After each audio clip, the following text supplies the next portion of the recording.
माँ जी, मैं अपने मायके जा रही हूँ। हर बार मेरा जाना नहीं हो पाता है, पर इस बार मैं जाके ही मानूंगी।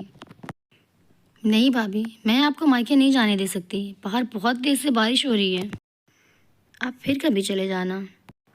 देखो अनन्या, तुम मेरे चक्कर में ना पड़ो तो ही अच्छा है। मैं मायके जाके ही मानूंगी। तुम छोटी हो तो छोटी रहो और मेरे रास्ते से हटो।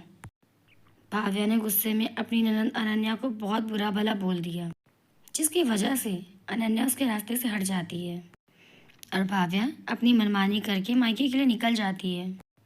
भाव्या निकल तो गई थी मायके के लिए, लेकिन रास्ते में जोरदार तूफान और बारिश होने लगी, जिसकी वजह से उसे रास्ते में ही रुकना पड़ा। अब भाव्या सुनसान रोड पर अकेली थी। न कोई गाड़ी, न कोई इंसान, कोई नहीं था। भाव्या डर के मारे रोने लगती है।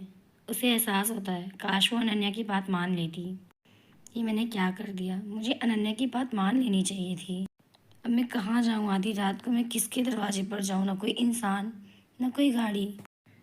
मैं किससे मदद लूँ? मुझे तो कुछ भी नहीं समझ में आ रहा है।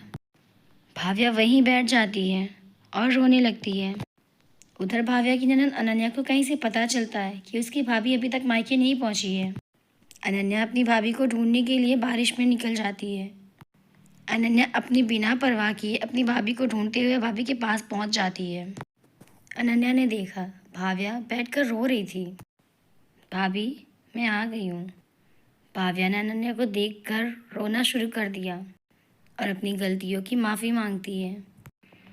अनन्या, मुझे माफ़ कर दो, मैंने गलत किया। कभी कभी हमारे छोटे भी हमसे सही हो सकते हैं, ज़रूरी नहीं हम बड़े ही हमेशा सही हों।